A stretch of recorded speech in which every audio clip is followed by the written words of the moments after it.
Big TV భక్తి సమాచారం WhatsApp ఛానల్లో జాయిన్ అవ్వండి. అన్ని విశేషాలు ఎప్పటికప్పుడు తెలుసుకోండి. కాశీఖండంలో ఆయన గురించి ఒక అద్భుతమైనటువంటి విశేషం చెప్తారు.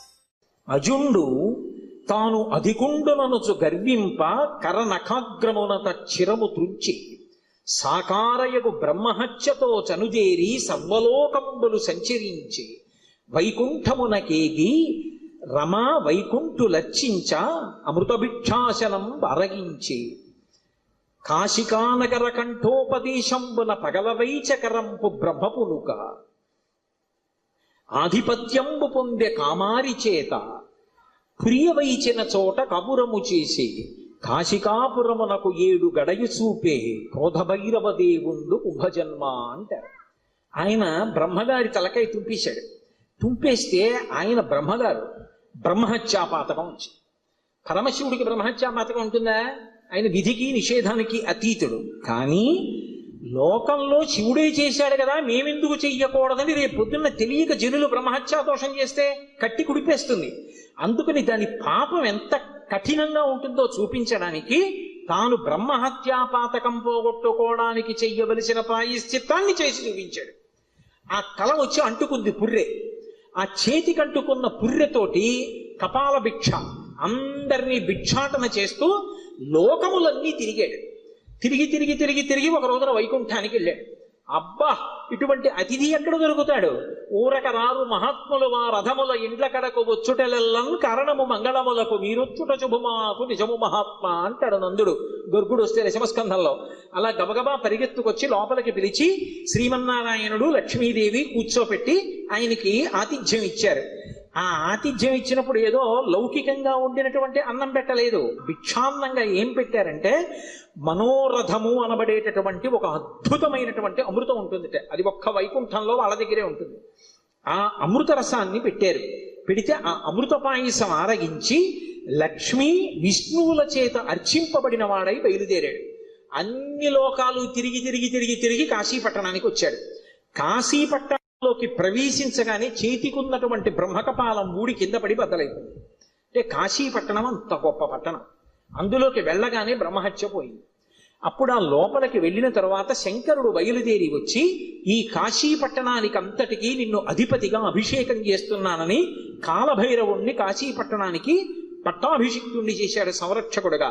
ఆధిపత్యంబు పొందే కామారి చేత అంత అద్భుత రూపాన్ని పొందాడు. భైరవ అంటారు. భైరవ అంటే కుక్కకి భైరవ అని పేరు. ఎందుకంటే భయ్య నరుస్తుంది కాబట్టి, రవము అంటే శబ్దము, భయ్య నరిచి మీద పడుతుంది కాబట్టి భైరవ అంటే కుక్క. భైరవుడు వచ్చాడంటారు. కాదు, భైరవ అన్న మాటకు అర్థం ఏమిటంటే ఎవరిని చూస్తే హడిలిపోతామో, ఎవరిని చూస్తే భయం వేస్తుందో, ఎవరిని చూస్తే ఇక బుద్ధి పని చెయ్యదో అటువంటి భయంకరమైనటువంటి రూపంతో ఉండేటటువంటి వాడికి భైరవ అని పేరు. లోకంలో ఎవరైనా సరే బాగా పాపములు చేసి చేసి చేసి చేసి చేసి చేసి శరీరం విడిచిపెట్టేశారనుకోండి, ఈ లోకం విడిచిపెట్టి వెళ్ళిపోయేటప్పుట భైరవయాతన అని ఉంటుంది. ఆయన క్రోధ రూపంతో వెంటబడతాడు బెత్తం పట్టుకుని. ఆయన్ని చూసేటప్పటికి భయపడి చెమటలు కక్కుతూ పరిగెడతారు. పరిగెత్తి పరిగెత్తి పరిగెత్తి దాహార్తితో యమసదనం దగ్గర అగ్నిజ్వాలలతో ఉంటుంది తోరణం. ఆ తోరణం కింద నుంచి దూరుతాడు కాలిపోతూ. ఆ దోషం పోవాలి అంటే కాలభైరవ దర్శనం చేస్తారు.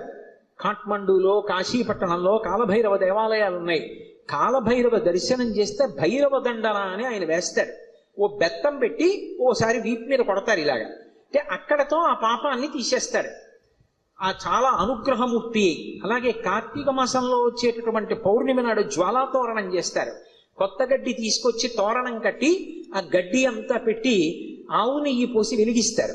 వెలిగించి పార్వతీ పరమేశ్వరులు పల్లకీలో వెడుతుంటే హరహర మహాదేవ శంభో శంకర అంటే భక్తులు కూడా పల్లకీతో వెళ్ళి మళ్ళీ వస్తూ ఉంటారు. ఎందుకు అలా వెళ్ళి వస్తూ ఉంటారు అంటే నరకలోకానికి వెళ్ళి అగ్నితోరణం కింద నుంచి దూరవలసినటువంటి అగత్యాన్ని తీసేసి ఇక్కడే అగ్నితోరణం కింద నీవు అక్కడ చూడక్కర్లేదురా, నేను నీకు అండ ఉంటాను, బెంగ పెట్టుకోకని ఆయన నడిచి ఆయన వెనక మనం నడిస్తే ఇంకా అక్కడ అగ్నితోరణం చూడక్కర్లేదు, తిన్నగా మంచి లోకాలకు వెళ్ళిపోతాడు. దానికోసం ఇక్కడ ఆయన అద్భుతమైనటువంటి జ్వాలాతోరణం చేస్తాడు. మనం చేస్తే అనుగ్రహాన్ని శంకరుడి ద్వారా పొందుతామని. అందుకని భైరవ అంటారు. శంకర భగవత్పాదులు కాలభైరవుని యొక్క వైభవం మీద ఒక అష్టకం చేశారు. దేవరాజ సేవ్యమాన భావనాంగ్రి పంకజం వ్యాళ యజ్ఞ సూత్రం ఇందు శేఖరం కృపాకరం నారదాది యోగి బృంద వందితం దిగంబరం కాశికాపురాధినాథ కాల భైరవం భజే. నారదాది యోగి బృంద వందితం దిగంబరం అంటారు. ఆయన నారదుడు వంటి యోగి బృందముల చేత నుతింపబడుతూ ఉంటాడు. దేవరాజ సేవ్యమాన భావనాంగ్రి పంకజం, పావనాంగ్రి పంకజం. దేవరాజు అంటే ఇంద్రుడు, ఇంద్రాదుల చేత పూజింపబడేటటువంటి పాదపద్మములు కలిగినటువంటి వాడు. వ్యాళయజ్ఞ సూత్రం ఇందు శేఖరం కృపాకరం. ఆ చంద్రబింబాన్ని శుక్లపక్షంలో ఉండేటటువంటి తదియనాటి చంద్రరేఖని కొప్పులో ధరించి ఉంటాడు ఆయన. వ్యాళయజ్ఞ సూత్రం ఇందు శేఖరం కృపాకరం నారదాది యోగి బృంద వందితం దిగంబరం. ఆయన దిక్కులన్నీ ఆయనకి అంబరములై ఉంటాయి. ఆ దిక్కులు అంబరములై ఉన్న మీదట కొత్తగా ఇక వస్త్రాన్ని కట్టుకోడు, దిశములతో ఉంటాడు. అది ఒకటి. అసలు తెలుసుకోవలసిన రహస్యం వేరే ఉంటుంది. ఎప్పుడైనా మీరు శివాలయంలోకి వెళ్ళినప్పుడు కాలభైరవ దేవాలయానికి వెడితే బట్ట ఉండదు, ఆయన దిగంబరంగా నిలబడి ఉంటాడు. ఎందుకు అలా ఉంటాడు అంటే దానికి ఒక కారణం ఉంది. అంబరము దేనికి కట్టుకుంటారు అంటే వస్త్రము కట్టుకున్నాడు అన్న మాటకి తాత్వికమైనటువంటి అర్థం ఏమిటి అంటే లజ్జ పొంది ఉన్నారు, ఎవరు తనని చూసి సంతోషించాలో వాళ్ళు మాత్రమే సంతోషించాలి తప్ప అన్యులు తనని ఇంకొకలా చూడకుండా ఉండడానికి వస్త్రం కట్టుకుంటారు. సభాముఖంగా అంతకన్నా మాట్లాడకూడదు. బట్ట దేనికి కట్టుకుంటారు అంటే ఏ పురుషుడు తనని ఎలా చూడాలో అలాగే చూడాలి. భర్త అయితే దాని అవసరం లేదు, భర్త కానివాడు ఇంకొకలా చూడ్డానికి వీల్లేదు. అంబరము ధరించి ఉంటారు. అంబరము భక్తికి సంకేతం. భక్తి అంబరమును కట్టుకుంటారు. భక్తి అంబరం కట్టుకుంటే పురుషుడి చేత ఆకర్షింపబడతాడు. ఎవరా పురుషుడు? ఒక్కడే పురుషుడు. పతిం విశ్వస్యాత్మేశ్వరగం శాశ్వతగం శివమచ్యుతం. ఆ భగవంతుడు ఒక్కడే పురుషుడు. ఆధ్యాత్మిక సంప్రదాయంలో అందరం స్త్రీలమే. మనందరికీ పతి ఆయన. ఆయన కొరకు భక్తి అన్న బట్ట కట్టుకుంటాం. అసలు పరమేశ్వరుడు ఎవరి కోసం కట్టుకోవాలి? ఎవరి పట్ల భక్తితో ఉండాలి ఆయన ఎవరిని పొందాలైనా? ఆయన పొందడానికి ఇంకెవరు లేరు, అందరూ ఆయన్ని పొందుతారు. అందుకే ఆయన బట్ట కట్టుకోడంటే భక్తి అన్న నంబరం ఆయన కట్టుకోక్కర్లేదు. అందుకు దిగంబరుడు. ఆ దిగంబర అన్న మాటను అలా అర్థం చేసుకోవాలి. అందుకే యోగి సంప్రదాయంలో ఈ దిగంబర అన్న మాట మీకు కనపడుతూ ఉంటుంది. కాబట్టి నారదాది యోగి బృంద వందితం దిగంబరం కాశికాపురాధినాథ కాలభైరవం భజే. అటువంటి కాలభైరవుణ్ణి నేను భజిస్తున్నాను. భానుకోటి భాస్వరం భవాబ్ది తారకం ప్రభుం నీలకంఠమీప్సితార్థదాయకం త్రిలోచనం కాలకాలమంబుజక్షమక్షశూలమక్షరం కాశికాపురాధినాథ కాలభైరవం భజే. ఇప్పుడు నేను అష్టకం అంతా ఎక్కడ చెప్పను. భానుకోటి భాస్వరం, కోటి మంది సూర్యులు ఉదయిస్తే ఎలా ఉంటుందో ఆయన కాంతి అలా ఉంటుంది. భవాబ్ది తారకం ప్రభుం, సంసారం అనే సముద్రాన్ని దాటించేస్తాడు ఆయన పాదాలు పట్టుకుంటే. నీలకంఠమీప్సితార్థదాయకం త్రిలోచనం, నీలకంఠుడై హలాహల భక్షణం చేసినటువంటి శంకరుడై లోకములను అనుగ్రహించగలిగిన వాడై భక్తజనుల యొక్క ఈప్సితములను తీర్చగలిగిన వాడై ఉంటాడు. నీలకంఠమీప్సితార్థదాయకం త్రిలోచనం కాలకాలమంబుజక్షమక్షశూలమక్షరం, చేతిలో అక్షమాల పట్టుకుని జ్ఞానాన్ని ఇవ్వగలిగిన వాడై ఉంటాడు. అందుకే అక్షమాల అంటే ధ్యాన స్థితిని కటాక్షిస్తాడు. పుస్తకాలు చదవడం గొప్ప కాదు, ధ్యానం చేయగలిగి ఉండాలి. ఆ మనస్సు చెప్పినప్పుడు మాట వినాలి. పిలవగానే మనసు వెనక్కొచ్చి ఎవరిని చూడమంటున్నానో వాళ్ళని చూడాలి. రా చూడు పార్వతీ పరమేశ్వరుల పాదద్వంద్వాన్ని అనేటప్పటికీ అది గబగబా వచ్చి కూర్చుని చూడడం అలవాటు అవ్వాలి.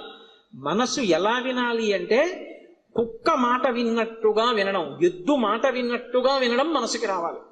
కుక్క చూడండి అన్నాను అనుకోండి పరిగెత్తుకొస్తుంది, కుక్క పిలిస్తే వచ్చినట్టు. ఎద్దు చూడండి కొత్తగా గిత్తని బండికి కట్టారనుకోండి, బండి ఎత్తి పట్టి రైతు దా దా అంటే అది రాదు. బలవంతంగా తీసుకొచ్చి కాడి మెడ మీద పెట్టారనుకోండి తోసేస్తుంది, అటుపోతుంది ఇటుపోతుంది. 4 మాటలు అలవాటు చేసి కొట్టి దుక్కి దున్నించి చేశాడనుకోండి, ఆ తర్వాత రైతు ఇక ఎద్దు దగ్గరికి వెళ్ళడు. వచ్చి ఆ బండి కాడి పట్టుకుని ఇలా పైకి ఎత్తి పట్టుకుంటాడు. ఇలా ఎత్తి పట్టుకుని ఆ 2 కాడి ఇలా సమానంగా వస్తుంది అంటాడు. 2 ఎద్దులు నిద్రపోతున్నవి లేచి ఒళ్ళు విరుచుకొచ్చి మెడబెట్టేస్తాయి. పిలవలేదు ఆయన, ఏమి దా అని కూడా అనలేదు, అంటే చాలు 2 ఎద్దులు వచ్చాయి. అలా అన్నంత మాత్రం చేతనే ఎద్దులు వచ్చేస్తుంటే సాధన చేత మనసు వెనక్కి రావద్దు, రావాలి. అలా వచ్చేటట్టు చెయ్యగలిగిన వాడు, సాధనా బలాన్ని అనుగ్రహించగలిగిన వాడు కాలభైరవుడు. కాలస్వరూపంతో ఉంటాడు. అందుకే కాలకాలమంబుజక్షమక్షశూలమక్షరం కాశికాపురాధినాథ కాలభైరవం భజేత్. అందుకే కాలభైరవష్టానికి ఫలశ్రుతి చెప్తూ కాలభైరవష్టకం పఠంతి ఏ మనోహరం జ్ఞానముక్తి సాధనం విచిత్ర పుణ్యవర్ధనం శోకమోహ దైన్యలోభ కోపతాపనాశనం తే ప్రయాంతి కాలభైరవంగ్రి సన్నిధిం ధ్రువం అంటారు. ఎవరు కాలభైరవాష్టకాన్ని చదువుకుని ప్రతిరోజు కాలభైరవుడికి నమస్కరిస్తాడో వాడికి భక్తి, చిత్తశుద్ధి, వైరాగ్యము, జ్ఞానము, చిట్ట చివర మోక్షము ఆయన అనుగ్రహిస్తాడు. శరీరం విడిచిపెట్టిన తరువాత భైరవయాతన పొందకుండా మోక్షమును అనుగ్రహించగలడు అంటే ఆయన ఎంతటి శక్తివంతుడో మీరు ఆలోచించవచ్చు. కాశికా పట్టణానికి అంతటికీ కూడా అధిపతి అయి ఉంటాడు. అటువంటి మహానుభావుడైనటువంటి కాలభైరవుని యొక్క స్మరణము చాలు, సమస్త పాపములు నశించిపోతాయి. అంత గొప్ప కాలభైరవుడు శివాలయంలో ఈశాన్య దిక్కున నటరాజస్వామి వారి పక్కన విరాజమానుడై ఉంటాడు.